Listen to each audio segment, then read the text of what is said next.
네, 얘기를 안녕하세요, 이선아입니다. 그래서 다시 인사하고, 자, 박수 안 치셔도 되고요. 저희 뭐 그런 거 아니니까.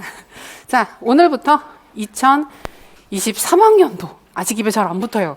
2022년도 아직 그 되게 어색한데 2023학년도 대비해서 2022년도 1, 2월 강의 첫 강의 시작하는 개강 날입니다. 아침에 날씨가 많이 추웠을 텐데 학원 나오시느라 정말 고생 많이 하셨고요. 근데 뭐 요새 맨날 많이 추웠어서 특별히 다르진 않지만 그래도 오늘은 또 이제 공부 시작하는 날이기 때문에 어떤 때보다 좀 강한 의지와 마음을 가지고 오셨을 거예요. 오신 쌤들 뒤쪽으로 앉으시면 됩니다. 거예요.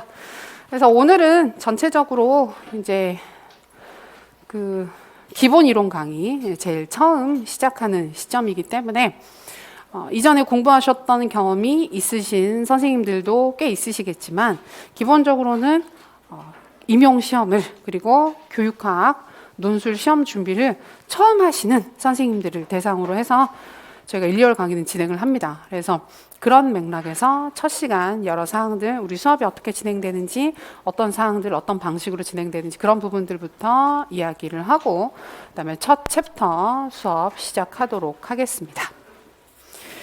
네, 그러면 먼저 받으신 자료부터 같이 확인을 해 볼게요.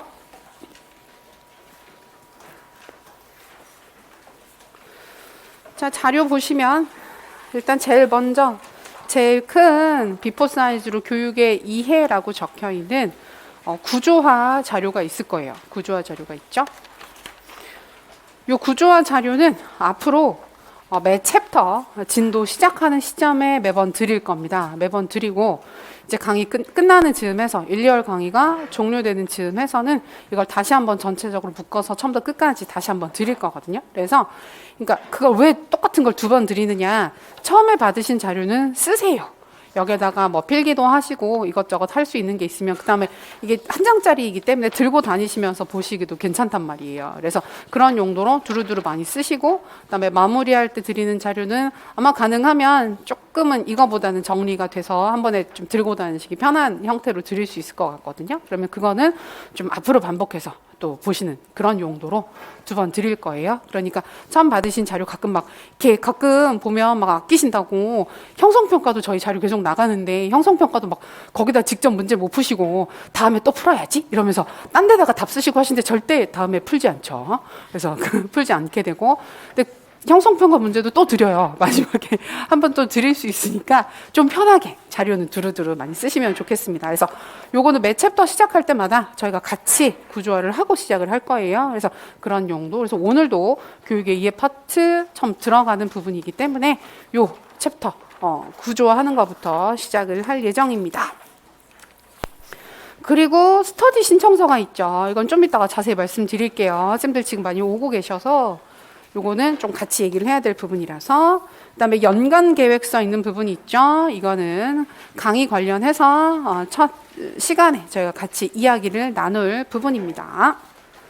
그리고 교육에 의해 빈칸 자료가 있어요. 빈칸 자료 다 비어 있습니다.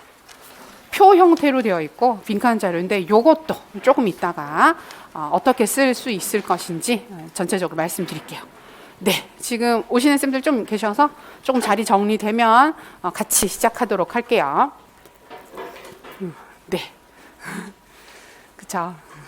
저희가 엘리베이터 사정이 그렇게 좋지 않아서 그쵸. 이렇게 한 번씩 물리면 오래 걸리기도 하고 되게 좁은 데 오시기도 하시는데 8층까지 걸어오시는 것도 괜찮긴 한데 약간 너무 숨이 차. 저는 이렇게 저쪽 끝에서 올라와서 7층에서 걸어오거든요. 7층에서 8층까지 걸어오는데 단 한 층을 올라왔을 뿐인데 가끔 수업 시작할 때 막 숨 너무 이렇게 헉헉거려가지고 약간 민망하고 부끄러울 때가 한 번씩 있어요. 한 층만 걸어올라가도 되게 힘들더라고요. 운동해야죠, 우리 전부 다. 네, 좋아요. 네네네. 자, 그렇습니다. 그리고 이제 혹시 3층 이슈 없는 것 같고 자, 첫 시간 그러면 수업을 같이 시작하도록 할게요. 혹시 3층에 없네.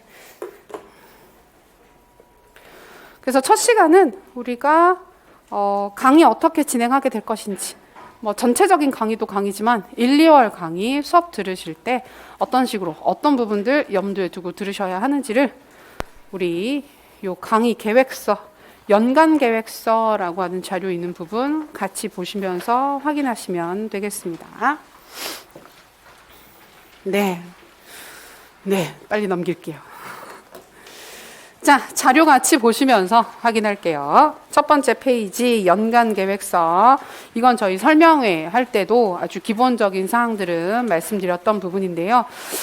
지금 오늘 여기 오신 많은 선생님들께서 이게 약간 입에 아직도 안 붙는데 작년도 시험이죠. 2022학년도 대비해서 봤었던 지난 11월 달에 봤었던 시험 기출문제를 보셨을 수도 있고 안 보셨을 수도 있을 것 같아요. 근데 공부를 아직 본격적으로 준비를 하지 않으신 쌤들 같은 경우에는 그 기출문제를 보셔도 사실 이 문제가 어떤 뉘앙스로 어떤 공부를 요구하는 시험인지에 대한 확신이 잘 서지 않거든요. 그래서 좀 불확실하게 어렵게 느껴지실 수도 있을 텐데 시험 유형 자체가 사실 최근에 많이 좀 바뀌었어요. 그래서 한 3년 전부터 해서 슬슬 바뀌기 시작을 해서 지금 재작년 시험 같은 경우에는 확실히 시험의 방향을 확 정해 놓은 측면들이 있고, 그다음에 이제 작년 시험에서도 여전히 재작년과 마찬가지로 시험의 방향성이 유지되고 있는 모습을 보여줍니다. 그래서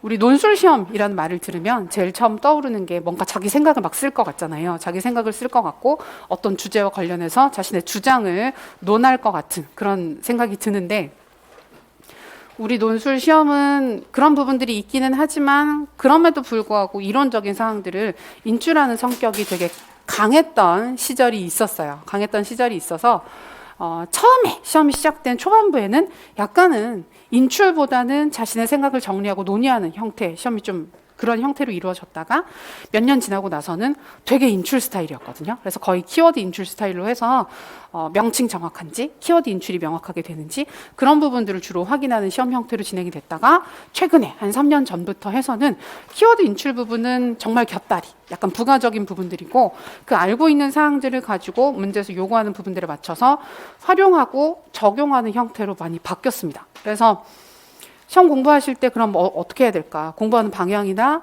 접근의 방향에 있어서 뭐가 달라져야 하는 부분들이 있나? 이런 고민들을 하실 수 있는데 그런 고민들을 하실 수가 있는데 그 기본적으로 가장 중요한 부분은 그래서 이해? 이론 자체가 각 내용 자체가 어떤 내용들을 어떤 사항들을 뜻하는지를 정확하게 이해하는 것이 가장 중요한 시험이 됐어요. 그래서 지금 우리 첫 번째 페이지에도 뭐 전반적인 사항들, 새로운 개념에 대한 이해 이런 뭐 일반적이고 좋은 얘기들이 있기는 한데 그러니까 이거는 뭐 작년에도 강조했고 그런 부분들이긴 하지만 쌤들 앞으로 그 공부를 하실 때, 교육학 공부하실 때 되게 깊이 염두에 두셨으면 좋겠다라고 생각하는 게 이해가 안 됐는데 그냥 키워드를 외우기만 해서는 정말 풀기가 어려운 시험이 되고 있다. 그리고 원래 논술이 그런 시험이어야 하는 거잖아요. 그래서 만약에 진짜 정확한 인출을 요구하는 시험이었다면 굳이 논술 형태로 시험을 안 봐도 되죠. 객관식이 훨씬 더 그런 부분들을 더 많이 한 번에 빠르게 확인할 수 있는 시험인데 굳이 우리가 논술이라는 형태로 시험을 보고 있는 상황이니까 그런 시험의 목적이나 특성에 맞춰서 좀 마음가짐을 가지시고 공부를 하셨으면 좋겠어요. 그래서 그러기 위한 제일 중요한 부분은 특히 1, 2월 달 강의 들으실 때 너무 조급하게 생각하지 마시고, 근데 우리가 공부를 할 때 처음에 그 느낌을 떨칠 수가 없어요. 그러니까 내가 열심히 공부를 하고 있는데 뭐가 좀 되는 느낌이 들었으면 좋겠잖아요. 결과물이 손에 좀 잡히면 좋겠잖아요. 그러니까 자꾸 마음이 급해져서 키워드 암기에 집중하려고 하는 경향이 생기게 되는데 그건 1, 2월 달에 급하지 않습니다. 그래서 정말 저게 무슨 소리인지 그냥 그리고 처음에 교육학 공부 시작하시면 되게 많은 선생님들이 비슷하게 얘기를 하는 게 전공은 할 만한데 교육학이 진짜 무슨 소리를 하는지 모르겠다. 사실 되게 어려운 내용은 아닌데 말 자체가 우리가 평소에 쓰는 그런 표현들이 아니고 그다음에 익숙하게 자주 접해본 내용이 아니다 보니까 생소하고 추상적이고 난해하고 뭐 비슷한 얘기들을 계속 하는 것 같은 그런 느낌을 받으실 수 있습니다. 그래서 그런 문제를 겪으실 때 그래 뭔 말인지 모르겠으니까 그냥 외워야지, 외워서 키워드 인출하면 내가 가지고 있는 거야, 다 알고 있는 거야 라고 그 편한 길을 택하시면 안 돼요. 그러면 공부만 열심히 하시고 나 키워드 다 알고 있는데 막상 시험장에 가셔서 문제를 보시게 되면 내가 외운 게 없어. 내가 외운 그대로를 절대 물어보지 않는 시험이기 때문에 그 똑같이 그 내가 답을 쓸 만한 키워드가 없으니까 내가 뭔가 잘못한 게 아닐까라는 느낌을 받으실 수가 있어요. 그래서 처음에 특히 1, 2월 달에 공부하실 때는 쌤들이 가장 중요하게 생각하셔야 되는 게 이게 정말 이런 말이구나, 이런 뜻이구나 라고 머리로 이해를 하시고 스스로에게 설명을 할 수 있거나 아니면 저희 초반에 스터디도 하시는 경우들 많은데 스터디에서도 암기 인출 연습하시는 것도 좋지만 서로가 서로한테 설명을 해주는 거. 그다음에 혼자 공부하시는 경우에도 혼자 공부 정리하실 때 그날 공부 마무리하시면서 스스로 혼자 한번 중얼중얼 얘기해 보시면서 아니면 이거 약간 수업한다? 내가 남들한테 설명해 준다? 뭐 학생한테 강의를 한다? 라는 기분으로 얘기를 해 주시는 연습을 하는 것도 되게 많이 도움이 돼요. 그래서 공부하실 때 다른 부분들보다 특히 초반부 공부, 이론 공부하실 때는 암기를 너무 서두르지 마시고 이해, 무슨 말인지 내가 진짜 무슨 말인지 알고 넘어가겠다라는 마음으로 공부를 해주시면 좋을 것 같아요. 그래서 우리 1, 2월 강의 우리 두 번째 페이지 보시면 연간 강의 계획이라고 해서 1, 2, 3, 4, 5, 6 다음 페이지 7, 8, 9, 11월까지 쭉 이어져 있는데요. 1, 2월 강의의 전체적인 구성 간단하게 말씀드리겠습니다. 저희 교재는 2023학년도 대비해서 새로 나온 교재에 있어요. 그 상하로 나오고 그다음에 추가적으로 글쓰기 A to G 해가지고 들어가 있는 특강 들어가 있는 자료 그걸 기본적으로 볼 겁니다. 그래서 아마 많이들 가지고 오늘 상권 필요하죠. 오늘 상권 필요한 거 요거 가지고 진도를 나갈 겁니다. 학원도 나가요. 1, 2월 중에 진도 다 나갑니다. 1, 2월 중에 전체 진도가 다 나갑니다. 처음에 공부하신 분들은 가끔 그것도 궁금해하세요. 두 권을 두 달에 나간다고? 그게 가능한가? 라는 생각이 드는데 가능하죠. 그래서 힘든 거죠. 임용 공부는 진도가 너무 빨라서 할 게 너무 많아서. 하고 작년 교재 혹시 가지고 계신 쌤들 같은 경우에는 작년 교재까지는 쓸 수 있어요. 작년 교재에다가 제가 그 출판사 쪽이랑 얘기해서 추록을 드릴 수 있어요. 추록을 드리면 작년 교재에 추가된 사항들을 따로 저희 그 교육학 카페, 제 카페에 올려놓거든요. 올려놓으면 그거랑 같이 보시면 작년 교재 가지고 수업 듣는 거는 괜찮아요. 근데 재작년 교재는 작년에 너무 많이 바뀌었어요. 재작년 기준으로 작년 책이 너무 많이 바뀌어서 작년에는 추록도 못 드렸거든요. 그러니까 너무 많이 바뀌어서 그러니까 그런 상황이라 재작년 교재로 올해 수업을 듣는 건 조금 힘드실 거다. 근데 작년 교재는 올해 수업 들으시는 거 문제 없습니다. 요게 주된 교재일 것이고 부교재는 지금 보신 것처럼 구조화 자료가 나가게 됩니다. 이거는 드려요. 계속 드릴 거라서 같이 보시면 되고 그것 말고도 약간의 프린트아웃이 있을 거예요. 프린트아웃은 그때 근데 1, 2월은 프린트물이 그렇게 많진 않아요. 교재 소화하는 게 주된 목적이기 때문에 그래서 1, 2월 강의는 여기 전체 구조도 나와 있긴 하지만 논리적 글쓰기의 기본 우리 1, 2월 중에 모의고사를 2번 볼 거니까 모의고사를 2번 볼 거고 제가 재작년까지는 계속 첫 주 화요일 날 첫 번째 모의고사를 봤어요. 내일 본다는 얘기예요. 내일 본다는 얘기인데 이게 표정이 벌써 안 좋아지시잖아요. 갑자기 분위기가 뭐? 이러면서 다 이렇게 쳐다보시는 느낌이 있는데 그래서 바꿨어요. 작년부터 다음 주 화요일 날 볼 겁니다.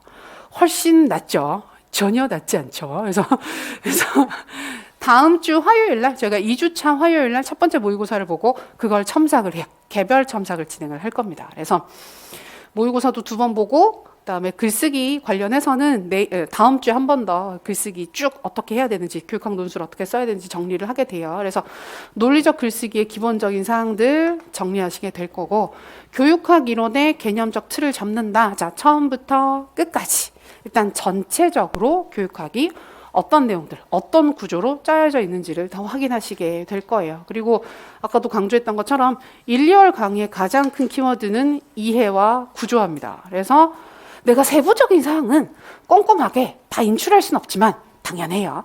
다 인출할 수는 없지만 무슨 말인지는 알겠어. 각각의 영역들이 각각의 이론들이 무슨 이야기를 하려고 저렇게 만들어진 것인지 나 그 뜻은 알겠어. 그리고 각 이론들이 어떤 구조로 서로 엮여 있는지, 한 영역 안에 어떤 사항들이 포함되어 있는지, 그런 전반적인 사항들을 내가 일단 머릿속에 큰 구조는 섰어. 큰 구조와 대략적인 어떤 사항들에 대한 그 개념적 이해, 요 두 가지가 1, 2월 강의의 가장 큰 목적이 됩니다. 그리고 이게 되게 중요해요. 생각보다 되게 중요하고, 이런 큰 뼈대를 1, 2월 달에 잡는 거예요. 그렇게 잡고 나서 3, 4, 5, 6, 7, 8 앞으로 이제 쭉 공부해 나가시면서 점점점 살을 붙여 나가는 형태로 공부를 하시게 된다. 그러니까 작은 부분 하나를 완성하고 이걸 더하는 게 아니라 전체적인 큰 뼈대를 잡은 다음에 그 부분에 계속해서 살을 붙여 나가서 전체를 완성해 나가는 형태로 공부를 하시게 될 겁니다. 그래서 이해와 구조화가 포인트가 됩니다. 그래서 저희 강의 중에는 구조화 자료 나가는 거 매 챕터마다 나갈 거고요. 그 다음에 매 수업 형성평가를 실시합니다. 매 수업 형성평가하는 부분은 오늘은 없어요. 형성평가 할 게 없으니까요. 그러면 내일은 있을까요? 있겠죠. 그래서 이제 2회차 수업부터는 매 시간 시작할 때 형성평가를 보세요. 형성평가를 보시고 현장에서 바로 보고 바로 풀이를 할 거예요. 형성평가는 답을 따로 드리지 않습니다. 왜? 책에 다 있는 거예요. 책에 다 있는 부분들이고, 공부를 하시고 복습을 정상적으로 하셨다면 답을 다 찾을 수가 있어야 하고, 그 다음에 답을 찾는 것 자체도 공부가 돼요. 근데 풀이를 일단 다 할 거기 때문에 제가 다 풀이를 안 하고 답을 알아서 찾아보세요, 이건 아니에요. 풀이를 다 하고, 근데 그 중에서도 혹시 놓치는 경우가 있다고 한다면 교재에서 답을 찾을 수 있는 부분들만 진행을 할 거기 때문에 크게 어려움은 없으실 겁니다. 그리고 처음에 글쓰기 시작하시는 분들을 위해서 교육학 논술 작성법, 요거는 다음 주에 논술 모의고사 보기 직전에 한번 할 거예요. 그때 한번 할 거고, 그다음에 아까 말씀드렸던 것처럼 실전 모의고사 2번. 실전 모의고사라는 얘기는 실제 시험이랑 같은 형태로 치러진다는 얘기입니다. 그래서 60분짜리 시험에 맞춰서 우리는 55분 동안 봅니다. 55분 동안 실제 시험처럼 4가지 항목을 보는 시험을 볼 거예요. 그래서 막 처음부터 그걸 볼 필요가 있나? 라고 생각하실 수 있지만 지금은 좀 의미가 있어요. 근데 너무 많이 매번 볼 필요는 없지만 우리 시험이 도대체 그럼 결과적으로 내가 마지막에 뭘 해야 될까? 시험장에 가서 어떤 문제를 만나서 어떤 답을 쓰게 되는 것일까라는 목표 지점을 알고 공부를 하는 거랑 그냥 막연하게 공부를 하는 거랑 되게 차이가 있어요. 그래서 그렇기 때문에 우리는 이론 강의를 할 때도 1, 2월 달에는 한 달에 한 번씩 해서 2번 모의고사를 보고요. 3, 4월 달에도 마찬가지 한 달에 한 번씩 2번. 5, 6월 달에는 4번 봐요. 2주에 한 번씩. 그 다음에 7, 8월 달에도 2주에 한 번씩. 그 다음에 9, 11월 직전 모의고사 같은 경우는 주당 3개 정도씩 해서 쭉 모의고사 연습을 하시게 되는데, 이제 그걸 통해서 그러니까 지금처럼 활용이 많고 내가 실제로 글을 써야 하는 시험에서는 알고 있는 이론들을 실제로 그냥 인출하는 것보다는 활용해서 쓰는 연습이 되게 중요하거든요. 그래서 그런 부분들을 쭉 진행하시게 될 겁니다. 그리고 모의고사 2번 보면 지금 개별 첨삭, 현장 첨삭해서 첨삭 2번이긴 한데 실제로는 받으시는 첨삭은 개별 첨삭 때 제출을 하시고 첨삭을 받으시는 거고요. 현장 첨삭은 여기서 같이 해요. 같이 하는 거예요. 같이 빨간 펜 들고 자기 답안지를 같이 시험 끝나고 나서 같이 풀이하면서 체크를 하고, 뭐 이렇게 친한 분이 생기면 답안지를 이렇게 바꿔서 채점을 하는 것도 가능하겠지만 한 번도 못 봤습니다. 그렇게 하시는 잘 못 받고 전부 다 자기 답안지 보지 말라며 이렇게 해서 다 채점을 하시게 되는데, 현장에서 참석하는 거 그거는 직강, 뭐 직영상 쌤도 똑같고 라이브로 듣고 계신 쌤들도 질문하실 수 있고, 그다음에 인강 쌤들 같은 경우에도 결국 이거는 그냥 같이 진행을 하는 것이기 때문에 똑같은 형태로 진행된다고 보시면 돼요. 그리고 스터디랑 개인 상담이 있는데 요거는 직강, 직영상 쌤들만 가능해요. 그러니까 현장에 나오시는 선생님들, 현장에 나오시는 쌤들 대상으로 해서 원하시는 경우 스터디를 짜드립니다. 그래서 오늘 받으신 수업 자료 중에 스터디 신청서가 있을 거예요. 자, 요거 이제 오늘 끝나고 나서 제출하시면 되는데요. 끝나고 제출하시면 되는데, 요거는 좀 이따가 스터디 말씀드리긴 하겠지만 선택이에요. 선택. 필수가 아니고 나 해보고 싶어 하시는 분들 제출하시면 제가 스터디를 짜 드릴 겁니다. 근데 저희 카페 게시판에도 스터디 게시판 따로 있어서 온라인으로 서로 만나지 않고 스터디 진행하고 싶으신 경우에는 거기서 알아서 같이 이제 구성을 하시는 경우들도 되게 많이 있어요. 그래서 그것도 편하게 이용해 주시면 되겠습니다. 그리고 이제 개인 상담도 직강 직영상 쌤들 대상으로 해서 일정이 나오면 말씀드릴 거예요. 신청하고 대신에 지금 상황이 이러하기 때문에 대면으로 진행하기는 어렵고 전화로 진행을 해요. 전화로 진행을 해서 제가 전화를 드리면 같이 얘기를 하는, 약간 전화로 약간 부끄럽긴 한데 괜찮아요. 아무렇지도 않아요. 그래서 그런 형태로 역시 필요하신 경우에 신청하셔서 1, 2월 중에 한 번 상담을 진행할 예정이 있습니다. 그러니까 전체적으로 이렇게 구성되어 있어요. 그리고 일단 1, 2월 중에 지금 책 오늘 많이 사셨을 텐데 지금 책이 3권으로 되어 있죠. 맨 마지막에 있는 파란색 책은 논술 작성법 관련된 책이에요. 그래서 그거는 다음 주에 같이 볼 거고, 상하권이 전체 1, 2월 중에 한 번 진도가 나가게 됩니다. 교육학 영역 전체라서 생각보다 많죠. 전체적인 강의 구조는 이렇습니다. 1, 2월 달 대략 이해가 되실 것 같아요. 어우, 글씨체가 깨졌어.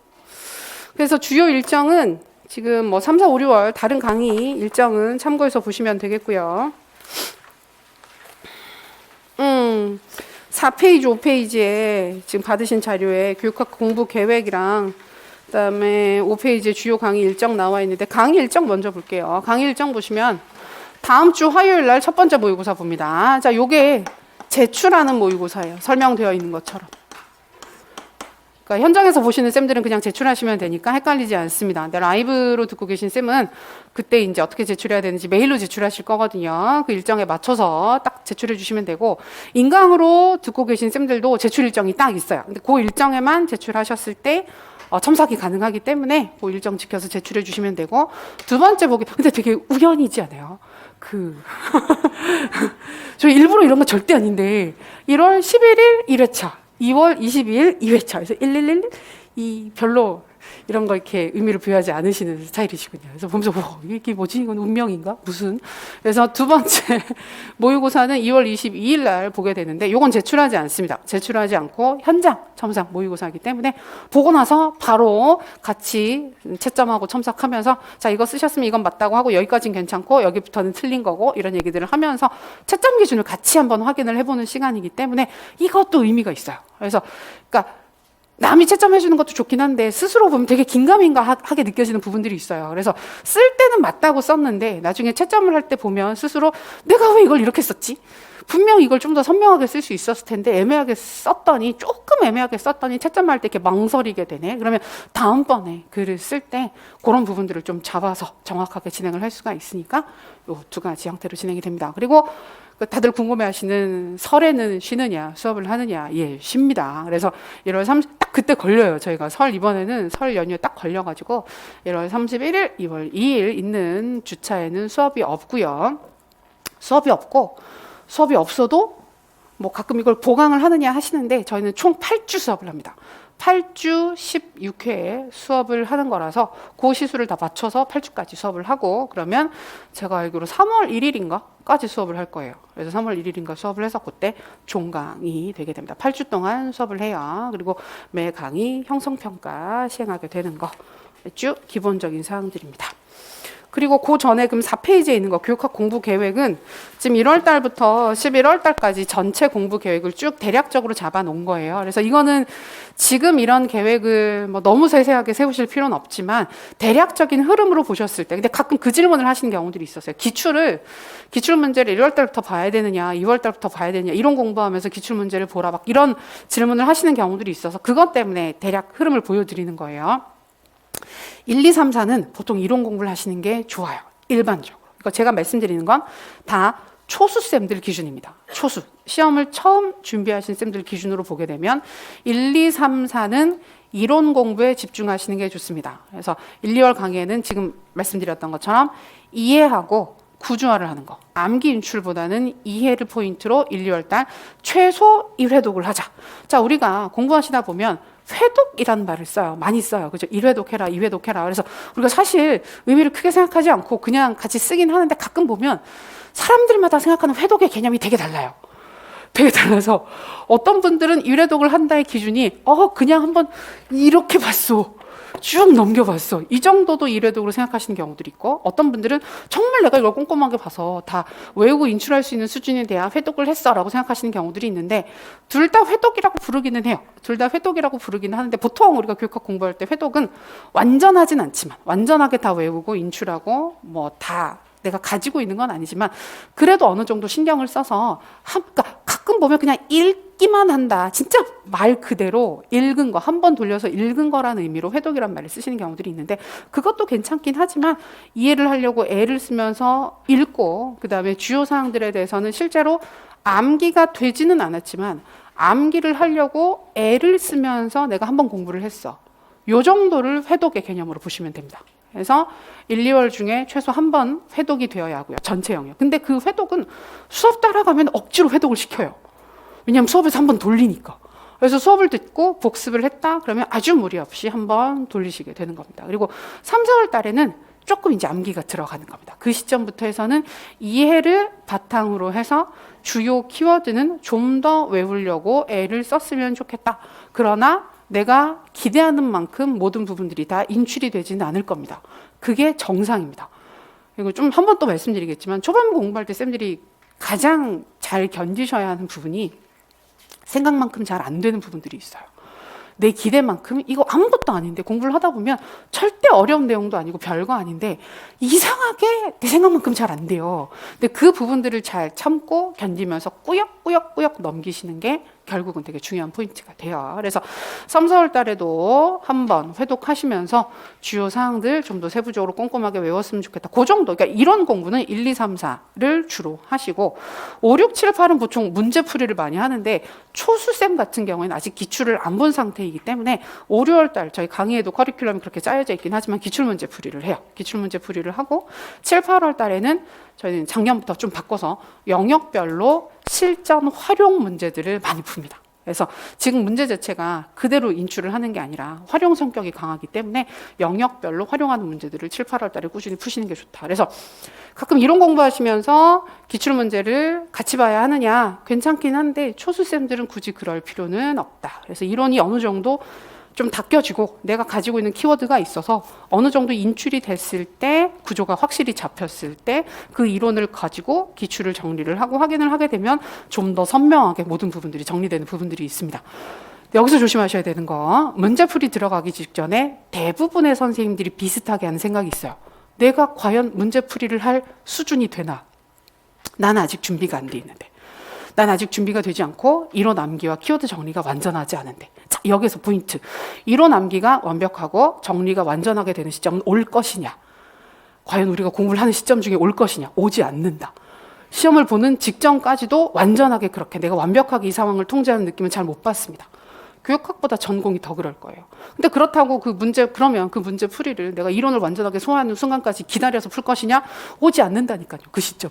그러면 시험을 그냥 이론만 보다가 시험 보러 가시는 경우들이 있어요. 큰일 나는 거예요. 지금 상황에서는 그냥 인출하는 게 아니기 때문에. 그래서 근데 문제를 풀면서 이론이 좀 더 정리되고 키워드가 제 자리를 찾아가는 경우가 있어요. 그런 측면들이 좀 있어요. 그래서 5, 6, 7, 8에는 이제 문제풀이를 하시는데, 대신에 그때는 개인적으로 이론 진도, 회독을 좀 하셔야 돼요. 그래서 저는 보통 5, 6월 달에는 1.5 회독을 권해요. 그래서 기출 문제를 정리를 하면서 전체 한번 돌리고, 그다음에 많이 나오는 주요 출제 영역 있잖아요. 그거 한 번 더 돌리는 거. 그럼 1.5 회독이 된다. 그리고 똑같지만 7, 8월 달에도 문제풀이를 하면서 그때는 2 회독이 목표가 돼야 됩니다. 그래서 한 달에 한 번꼴로 전체를 돌리면 좋겠다. 자, 그리고 9월 달에는 보통 모의고사 연습을 하시게 되는데, 그때도 중요한 건 개인 진도 계속 빼는 거. 그때는 점점 속도를 올려서 처음에 7, 8월 달에 한 달에 한 번씩 회독을 할 수 있었으면 9월 달이 되면 3주에 한 번 돌릴 수 있고, 3주에 한 번 돌렸으면 그 다음에는 2주에 한 번 돌릴 수 있고, 점점 빡빡하지만, 근데 그 유지가 좀 힘들다 그러면 다시 2주에 한 번 돌려보고, 괜찮으면 열흘로 줄여보고, 마지막에 일주일에 전체 영역을 한 번 돌릴 수 있으면 공부가 끝나는 거예요. 우리는 이 교육학 양이 전공도 많지만 교육학은 좀 적긴 하지만 그래도 많죠. 되게 많아서 완벽하게 외워서 암기가 쭉 유지되는 기간이 그렇게 길지가 않아요. 길지가 않아서 한 일주일 정도가 전체 영역을 까먹지 않고 인출이 계속 유지될 수 있다 그러면 정말 완벽하게 공부가 된 상태라고 보시면 되는 거거든요. 그래서 그런 일정을 목표로 쭉 돌리시면 됩니다. 그래서 초반부에 너무 욕심내지 마시고 1, 2, 3, 4월 달에는 이론 정리하는 거 포인트로 공부를 하시면 크게 무리가 없을 것입니다. 자, 이런 사항들 확인했고요. 저희 첫 시간은 약간 재미없죠. 그렇죠. 이렇게 공부 방법에 대해서 주로 그다음에 전체 강의 구조나 이런 거 얘기를 하기 때문에 재미없게 느껴지시는데 사실 여기가 가장 재미있는 부분이고요. 그 본격적으로 이론 내용에 들어가면 아까 훨씬 나았네. 그래서 훨씬 나은 걸 그런 느낌을 받으시게 됩니다. 자, 저 이 강의 일정은 교재 구성대로 진행이 될 거예요. 교재 구성대로 진행이 될 거라서 지금 받으신 자료에는 없어요. 이건 그냥 참고하시는 거. 강의 일정은 교육의 이해부터 시작을 합니다. 근데 이제 가끔 보면 그런 중요한 부분들 먼저 그것만 보면 되지 않나 라고 얘기하신 분들이 있기는 있는데 교육학이 그렇게 근본 없는 학문은 또 아니기 때문에 중요 영역만 쏙쏙 보기에는 토대가 되는 토대 학문 영역들이 있어요. 그러니까 그게 결국은 교육의 이해, 한국교육사, 서양교육사, 교육철학 요 파트예요. 그래서 요 부분이 사실은 출제 그렇게 많이 되지는 않습니다. 출제 많이 되지는 않고 교육의 이해 파트랑 서양 교육사는 그래도 출제가 된 적이 있어요. 이 부분에서 우리가 이전에 자유교육이라고 하는 키워드 언급이 된 적이 있습니다. 언급이 된 적이 있어서 보기는 보는데, 근데 이 부분들이 교육 과정이나 심리나 교수 방법이나 평가나 이 모든 부분들의 토대가 되는 부분들이에요. 토대가 되는 부분이라서 그러니까 우리도 왜 교직과정 처음 들을 때 제일 처음에 억지로라도 교육의 이해나 교육학 개론 수업 들으라 그러잖아요. 그리고 교육 철학, 교육사 중에 하나 정도는 왜 꼭 듣게끔 하고 필수 교육과정으로 들어가 있는데 그게 우리를 괴롭히려고 그렇게 돼 있는 게 아니라 교육학이라고 하는 학문을 읽게 했던 정말 근본이 되는, 근간이 되는, 토대가 되는 영역들이기 때문에 이걸 알고 넘어가는 거랑 차이가 좀 있어요. 그냥 이 뒷부분을 그냥 개별적으로 공부하는 거랑. 특히 지금처럼 이해와 활용이 중요해지는 시험일 때는 더더욱 의미가 있습니다. 대신에 이런 부분들은 교육의 이해는 그래도 암기할 부분들이 좀 있긴 한데 나머지 부분들은 정말 이해 중심으로 공부를 해두시는 게 중요합니다. 자, 그리고 교육 과정 같은 경우에 이제 우리가 워낙 많이 나오는 기출 부분이기 때문에 거의 빠지지 않고 나오고 있죠. 교육 과정 아주 중요하게 우리가 공부를 하게 됩니다. 그 다음에 교수 이론 및 공학도 최근에 인기 영역이죠. 최근 몇 년 동안 가장 많이 나오고 있는 영역. 그리고 교육 평가, 그 다음에 교육 행정.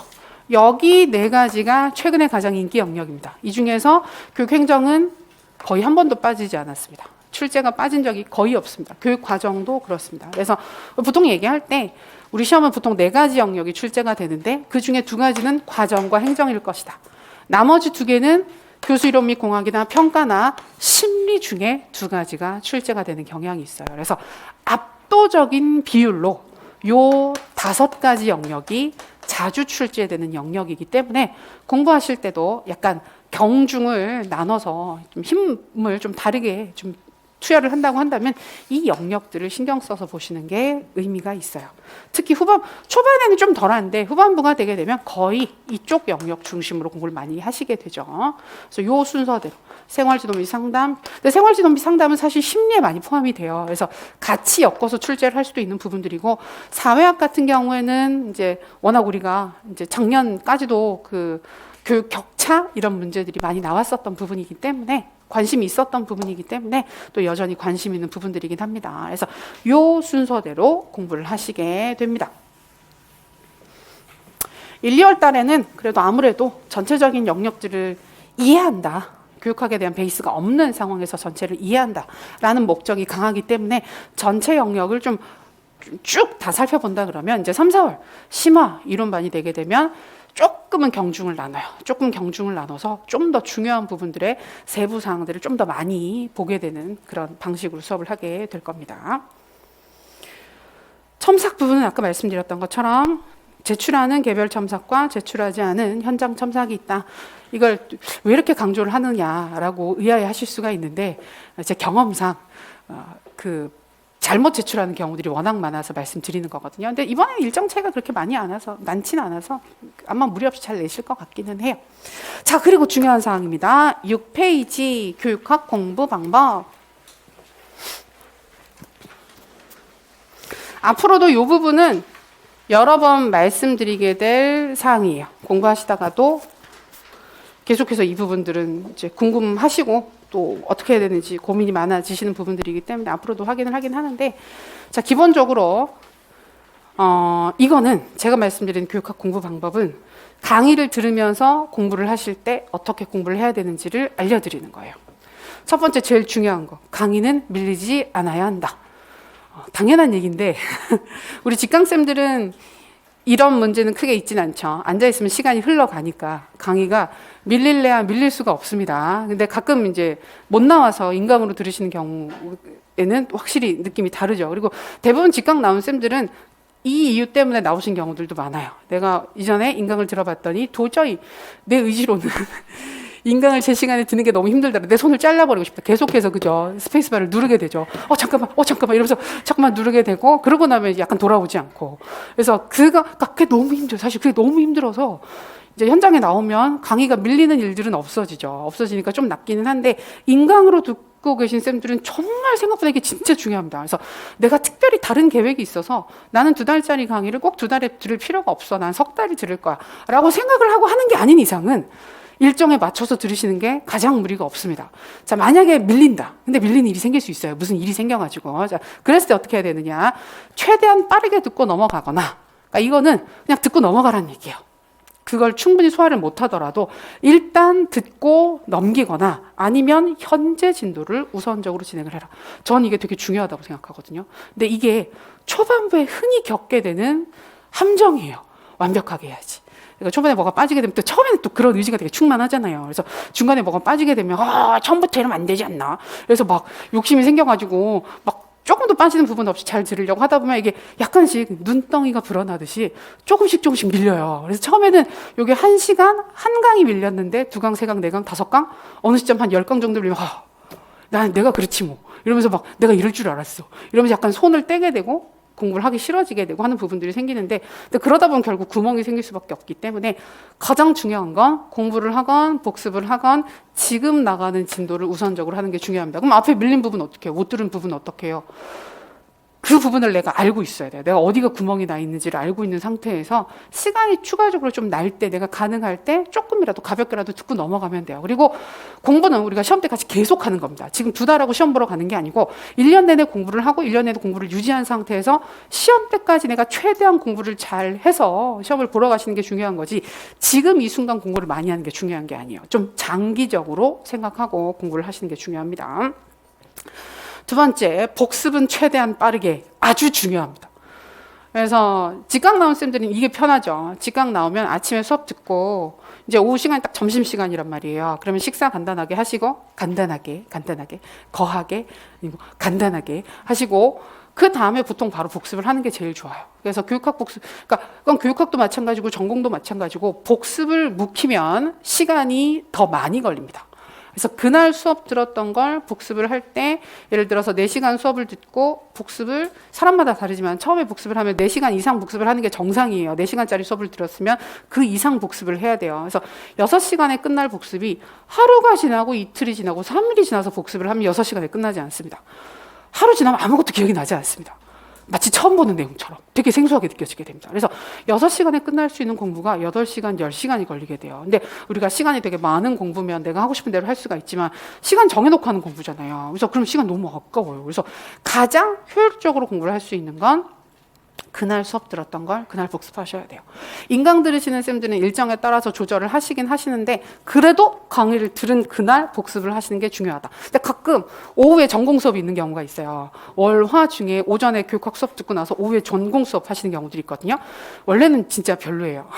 원래는 진짜 별론데 어쩔 수 없어요. 그런 경우에는 아주 짧은 시간이라도 1시간이라도 그날 했던 내용들을 그냥 대략적으로 훑어만 봐. 맞아, 이런 거 있었지 하고 넘어가도 되니까 당일날 간단하게 보고 그 다음날, 그 다다음날 복습을 하시면 그래도 시간을 좀 줄일 수가 있어요. 효율적으로 하셔야 됩니다. 그래서 복습은 최대한 빠르게. 그리고 또 중요한 거 하나, 복습을 빠르게 하라 그러면 도저히 못하겠는데 어떻게 하란 얘기냐. 그래서 밤 12시, 1시까지 해도 다 못하겠는데 계속 복습이 밀릴 수밖에 없다라는 질문을 많이 하시는데요. 특히 1, 2월, 3, 4월 달에 그런 얘기를 되게 많이 하세요.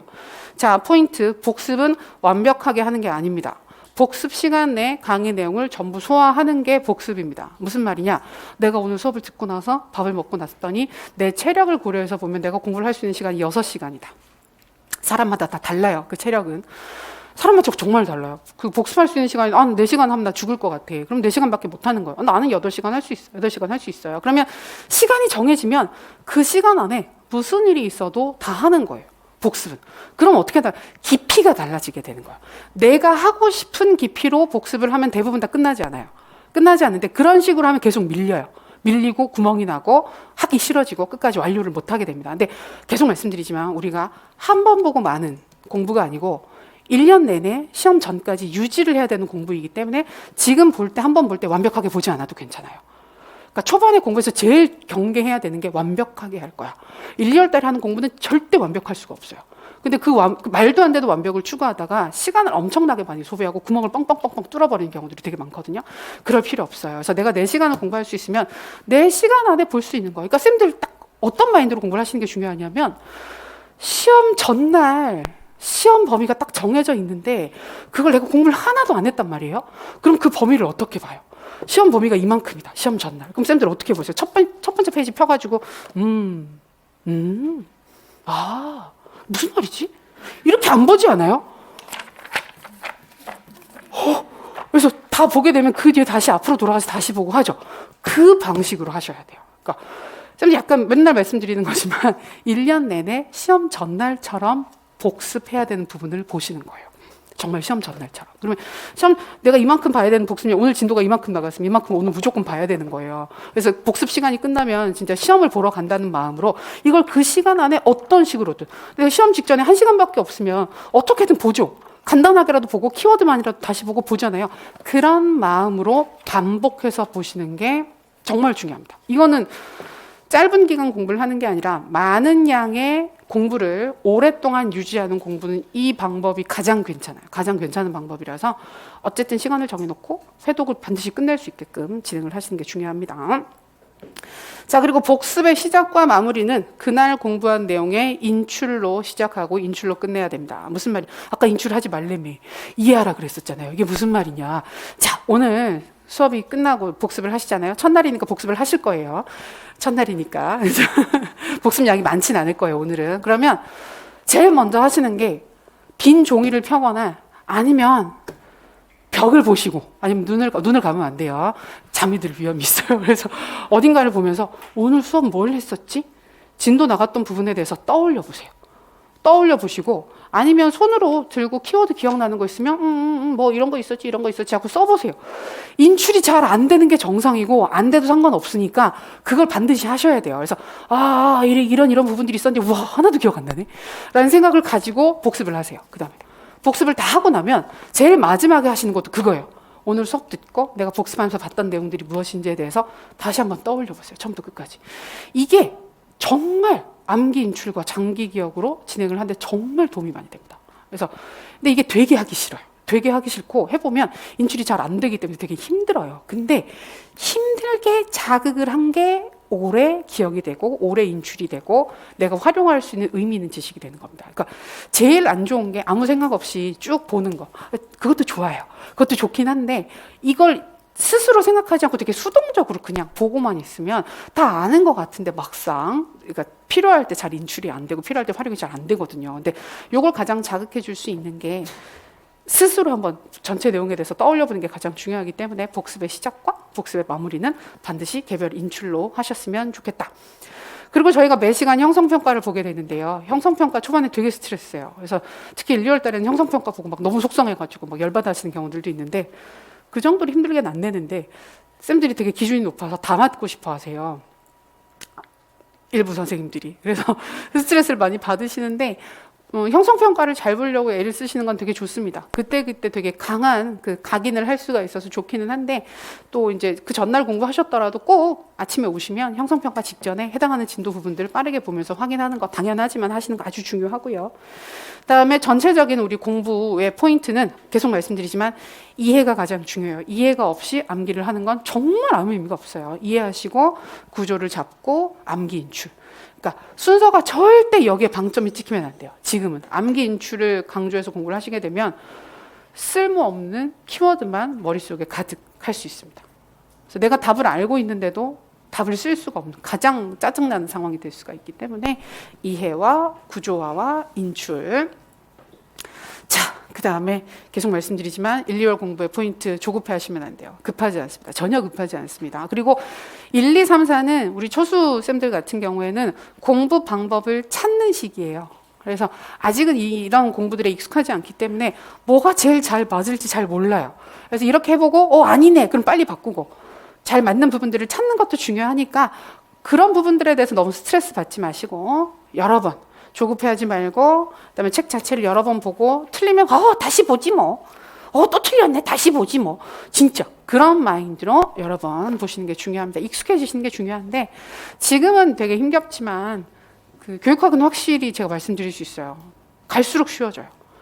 공부가 시험이 쉬워진다는 얘기가 아니고 1, 2월 달에 교육학을 봤을 때 느낌이랑 3, 4월 달에 다시 봤을 때 5, 6, 7, 8, 90, 91월이 되면 문제는 비록 힘들지만 연습하는 문제들은 비록 힘들더라도 교육학 이론 내용 자체가 뭐 이런 말도 안 되는 게 있어 이런 느낌 절대 들지 않아요.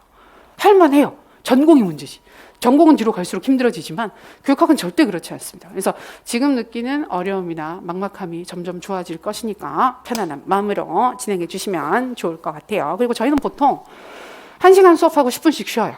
그 흐름으로 진행을 하게 되는 벌써 약간 기대가 되죠. 이제 곧 끝날 때가 됐는데 약간 그런 기분들. 그래서 요 정도 공부 방법들 알아두시고 진행하시면 되겠습니다. 그리고 요건 이제 약간 부가적인 사항들인데 오늘 받으신 자료 안내 간단하게 하겠습니다. 스터디 신청서는 아까 말씀드렸던 것처럼 필요하신 분들 우리 직강, 직영상 계신 쌤들만 제출하시면 됩니다. 진짜 원하실 때 하세요. 근데 진짜 원하는데 가끔 그 얘기를 되게 많이 해요. 내가 스터디를 할 수 있을까? 남들한테 민폐이지 않을까? 도대체 뭐가 민폐인데요? 어떤 면 민폐인데요? 공부를 안 해오는 거? 안 해오면 내가 스스로한테 가장 민폐죠. 남들한테 민폐가 아니고. 그래서 근데 난 처음 공부하는데 스터디를 할 수 있을까? 전부 다 처음이에요. 1, 2월 달은 전부 다 처음이라고 생각하시고 그다음에 뭐 재수하시고 삼수하신 쌤들도 같이 섞여 있긴 하지만 서로가 서로한테 모두 다 도움이 됩니다. 그 가르쳐 주는 사람도 큰 도움을 얻고 그다음에 먼저 공부했던 분들한테 도움을 얻는 분들도 도움을 얻어요. 그래서 이거는 지금은 뭐 서로 이게 뭐 민폐 뭐 그런 거 전혀 없는 개념이기 때문에 같이 하시면 괜찮고 그래서 그런 부분들에 대한 스트레스를 줄이기 위해서 저는 교육학 스터디 짤 때는 같은 전공끼리는 특별한 이유가 없는 한 같이 만들진 않아요. 그래서 다 타전공으로 구성을 해드리거든요. 그러면 아무도 경쟁자가 아니에요. 이 스터디에 있는 사람들은 나의 경쟁자가 아니에요. 그게 전공 스터디는 나중에 끝까지 가게 되면 경쟁자들이에요. 전부 다 경쟁자들이고 같은 지역 보게 되면 쟤만 없으면 이러면서 너무 잘하는 학생이 보이게 되면 쟤만 없으면 이런 생각이 들고 교육학 같은 경우에도 그 농담처럼 하는 얘기긴 하지만 이제 뭐 2차 면접 같은 경우에도 준비하다가 같은 지역에 같은 전공끼리 같이 하다 보면 너무 좀 실수를 하는 게 보이더라고. 쌤 너무 잘하세요. 그대로만 하세요. 제발 그대로만. 이런 생각이 든단 말이에요. 근데 그럼 우리가 너무 스스로 너무 힘들잖아요. 그래서 교육학 스터디는 타전공끼리 짜드립니다. 그래서 모두가 같이 성공할 수 있는 정말 모두가 다 합격하자 진짜 끝까지 합격하신 분들이 있어. 끝까지 가서 다 합격하는 경우들도 있고 되게 분위기 괜찮거든요. 그래서 전공 섞어서 짜드리니까 그거는 참고하시고 그래서 요거는 따로 스터디 짜실 때도 좀 번거로워서 그렇지 교육학 스터디는 전공을 섞는 게 괜찮아요. 전공 스터디는 어쩔 수 없이 전공 같이 가야 되지만 교육학 스터디는 섞어서 짜시는 게 좋습니다. 그래서 요건 참고하시고 그다음에 요 빈칸 자료 드리죠. 지금 빈칸 자료 있는데 요거는 제가 수업 중에 따로 활동을 하지는 않습니다. 액티비티는 없습니다. 근데 이거는 쌤들이 개인적으로 복습을 하시고 나서 채우는 용도로 쓰셔도 돼요. 채우는 용도로 쓰셔도 되고 복습 인출하는 거 그러니까 약간 인출 용도로 써도 좋아요. 인출 용도로 여기다가 손으로 안 써도 돼요. 그냥 빈칸을 보시고 여기 무슨 내용이 있었지? 이 안에 무슨 내용이 있었지? 떠올려보는 용도로 쓰셔도 괜찮습니다. 채운 자료는 3월 달에 드릴 거예요. 3, 4월 강의 중에 여기가 채워져서 암기를 하시기에 괜찮은 자료를 드릴 거예요. 그리고 그 이후 계속 드려요. 계속 드리니까 혹시 1, 2월 강의만 들으면 못 받느냐 3, 4, 5, 6, 7, 8, 90을 계속 드릴 테니까 걱정하지 마시고 그때 체크하시면 되고 근데 이거를 지금 채워서 드리는 건 좀 방향이 안 맞아요. 방향이 안 맞고 쌤도 공부하실 때 이것만 자꾸 외우게 될 위험이 되게 크기 때문에 일부러 1, 2월 달인 걸 안 채워서 드리는 겁니다. 안 채워서 드리는 거고 개인적으로 따로 요약 노트나 서브 노트 만드시는 분들이 있잖아요. 근데 그랬을 때도 요 자료 활용하셔서 요 틀 가지고 만드시면 조금 편해요. 밑도 끝도 없이 혼자 만들게 되면 그 얘기도 우리 설명할 때 길게 했었는데 그 서브노트 만드시는 거 1, 2월 달부터 만드시는 경우들 꽤 있거든요. 근데 계속 말씀드리지만 서브노트는 자기 취향이에요. 내가 스스로 만들어야 공부가 되는 분들은 빨리 만드는 게 좋고요. 나는 굳이 내가 안 만들고 남이 만든 요약 자료나 정리 자료 여러 번 반복해서 봐도 괜찮더라 그럼 안 만들어도 돼요. 이건 딱 갈리는 거고 이건 자기 스타일이기 때문에 자기 스타일 찾아서 하시면 됩니다. 근데 그랬을 때 1, 2월 달에 그 서브노트 만드시는 분들이 제일 조심하셔야 되는 건 완벽한 서브노트를 만들 거야. 1, 2월 달에 교육학 서브노트 다 만들어 놓고 3월 달부터 그것만 볼 거야. 라는 잘못된 생각을 하시는 경우들이 있어요. 1, 2월 달에 나는 교육학에 대한 전문가인가? 1, 2월 달에 대해서 1, 2월 달 중에 한 번 이 책을 봤다고 해서 내가 교육학에 대한 그 통찰력을 가진 사람일까? 아닙니다. 아니라서 그때 만든 서브노트는 나중에 7, 8월 달 돼서 보면 되게 웃겨요. 5만 걸 다 썼네? 가끔 특히 되게 불안감이 높으신 분들이 서브노트 만든 거 보면 책을 거의 그대로 옮겨요. 거의 그대로 옮겨서 약간 정리된 새로운 형태의 책이 나오게 되는데 그건 좀 게다가 손으로 다 쓰시면 시간이 엄청 오래 걸려요. 그다음에 타이핑 하신 분들 보통 그런 경우는 편집을 이쁘게 하세요. 그래서 편집 이쁘게 하고 이거 하고 어디다 출력을 하지? 그래서 막 되게 흥이 나서 저도 가끔 그렇게 가는데 그 펀칭하고 그거 끼우다가 하루 종일 앉아가지고 그 스프링 끼우고 좋아 이러면서 막 계속 그 육구 펀치 있잖아요. 그걸로 계속해서 하고 버리고 표지는 뭘로 할까? 막 그 고민하고 그러다가 좋은 시간을 보낸단 말이에요. 그래서 그런 대로 빠지기가 쉽기 때문에 1, 2월 달에 그 요약 노트 만드실 때 포인트는 빨리 그다음에 러프하게 만드는 게 좋아요. 빨리 러프하게 만들고 3, 4, 5, 6, 7, 8 중에 계속 수정 보완을 하겠다. 그래서 애초에 만드실 때도 약간 여유를 두고 만드시는 게 좋아요. 그래서 애초에 자료를 좀 끼워 넣을 수 있는 형태로 만드시거나 손으로 쓰시는 경우에는 빈칸을 좀 칸을 크게 두셔서 추가할 수 있는 여지를 좀 두고 만드시는 게 훨씬 더 도움이 될 수 있습니다. 그래서 절대 한 번에 완벽한 자료를 만드는 게 아니고 1, 2월 달에도 요약 노트를 만든다고 한다면 정말 키워드 중심으로 빠르게 만들고 3, 4월 달에 좀 추가를 하겠다. 그런 식으로 완성해 나가는 느낌으로 가시는 게 훨씬 더 안전한 요약 노트, 서브 노트 만드는 방식이 될 거예요. 그래서 그런 방식으로 활용을 하시면 좋겠습니다. 저희 첫 시간에 이것저것 얘기를 많이 했네요. 그래서 1, 2월 강의 어떻게 구성되는지 그리고 기본적으로 교육학 공부 그다음에 복습 어떻게 해야 되는지 간단하게 말씀드렸습니다. 요거 확인하시고 이제 진도는 두 번째 시간부터 나갈 거예요. 잠깐 쉬셨다가 10분 있다가 시작하도록 할게요.